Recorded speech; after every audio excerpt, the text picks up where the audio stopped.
I used to do swimming training for 3 times every week, and this is what I looked like when I was swimming so frequently. Now, of course, I was 12 years old, and I don't think the average 12-year-old is going to have a good physique nor really have any muscle mass. But at the end of the day, I was still skinny fat when I was 12, and I still swam so much.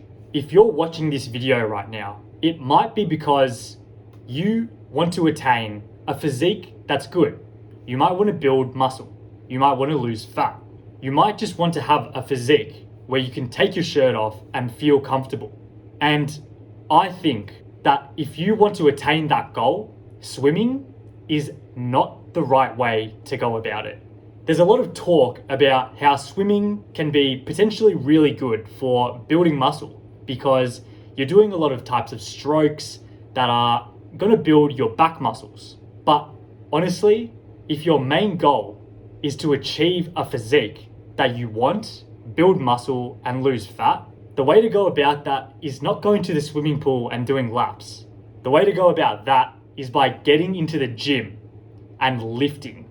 You might also be watching this video because you're actually a swimmer yourself and you want to find out whether all this swimming that you're doing is beneficial towards actually getting a physique that you're proud of. Now, it might have a small impact.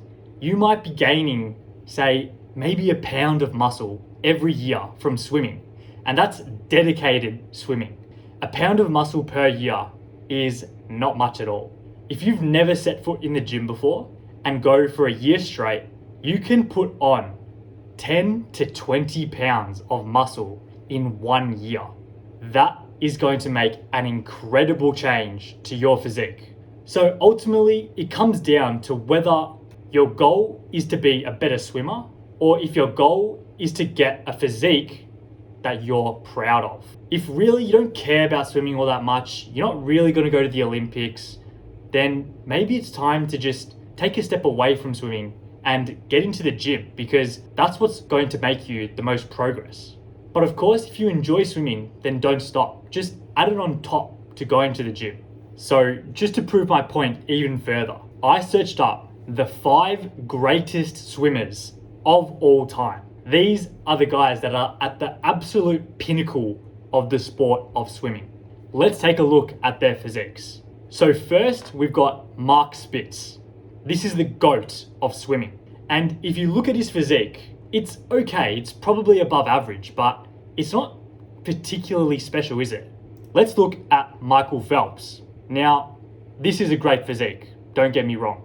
And I think most people would be extremely happy with that. And that is by far a top 1% physique. Now, if we continue going down the list, we've got Ian Thorpe. And realistically, this is pretty average physique.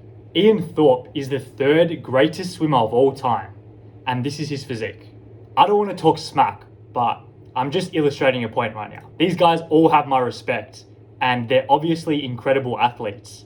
But in terms of just their physiques and achieving your goals by getting a muscular body, I don't think it's going to come by swimming. So now we go to number 4, Alexander Popov. Again, it's probably a physique you'd be proud of, but it's not on that absolute pinnacle of like the greatest physiques of all time, is it? And the same goes with Peter van den Hoogenband. Again, pretty decent physique, but it's not something that you'd be like, holy cow, this guy is absolutely jacked or shredded to the bone, is it? And again, don't get me wrong, these guys are all incredible athletes. So if your goal is just building muscle and just having a physique that you want, I think it's time to get out of the pool, get into the gym and lift. So if you're a swimmer and you're thinking, yeah, all this swimming is actually getting me to my goal of achieving a muscular physique, well, perhaps it's time to reconsider that idea. If you enjoyed this video or you learned anything from it, please consider subscribing because we are getting to 1,000 subscribers soon. Of course, always drop a like, drop a comment, let me know your thoughts on whether you swim or whether you think swimming is actually beneficial to achieving an aesthetic physique. Now, if you are someone that is struggling in the gym or doesn't really know where to begin in terms of attaining an aesthetic physique, I offer one-to-one coaching. So if you're interested in that, press the link in the description and you can book a call with me to see what it's all about and whether it'd be something you're interested in. So lovely, that's all from me. I'll see you later.